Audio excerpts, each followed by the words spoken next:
باب الشرب بنفسین او ثلاثہ۔ پچھلے باب میں امام بخاری رحمہ اللہ تعالی نے پینے کے آداب چل رہے ہیں۔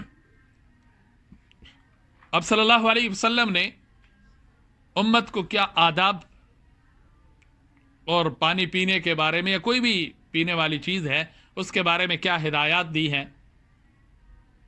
تو پچھلے باب میں تو یہ بات سامنے آئی ہے کہ برتن کے اندر سانس نہیں لینا چاہیے۔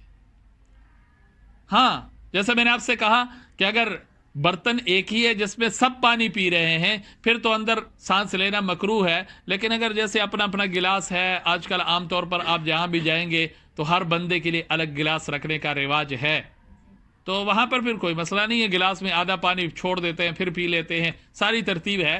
لیکن اگر ایک ہی برتن ہے اور سب پی رہے ہیں تو پھر اس میں احتیاط کی ضرورت ہے، کسی کے لیے نفرت کا باعث بن سکتا ہے۔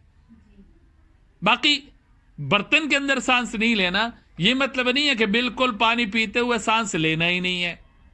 باب الشرب بنفسین او ثلاثہ، امام بخاری رحمہ اللہ تعالی عنوان قائم کر کے بتانا چاہتے ہیں کہ پانی پیتے ہوئے 2-3 سانس درمیان میں لینے چاہیے، ایک سانس میں پانی پینا صحیح نہیں ہے۔ ہاں، جو سانس لینا ہے وہ برتن کے اندر نہ لیا جائے بلکہ برتن کو منہ سے الگ کر کے سانس لیا جائے۔ اب باقاعدہ علماء نے لکھا ہے پانی پیتے وقت سانس لینے کا مستحب طریقہ، مستحب یہی ہے کہ پانی پینے کے درمیان 3 سانس لیے جائے۔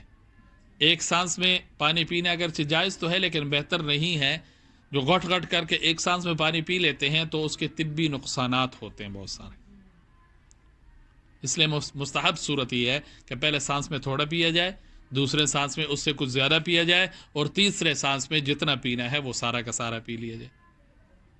البتہ یہ احتیاط رہے کہ سانس لیتے ہوئے منہ سے گلاس کو الگ رکھا جائے۔ اب صلی اللہ علیہ وسلم کے بہت سارے اس میں جو ہے وہ ارشادات ہیں اور اس بارے میں انسان کی رہنمائی کرتی ہے۔ باقی جہاں تک پانی پینے کے آداب ہے تو حدیث کی روشنی میں چند ایک آداب میرے اور آپ کے سامنے آنے چاہیے۔ ان میں نمبر 1 پانی بیٹھ کر پیا جائے، نمبر 2 دائیں ہاتھ سے پیا جائے، نمبر 3 ابتدا میں بسم اللہ پڑھی جائے، نمبر 4 3 سانسوں میں پیا جائے اور ہر سانس کے ساتھ الحمدللہ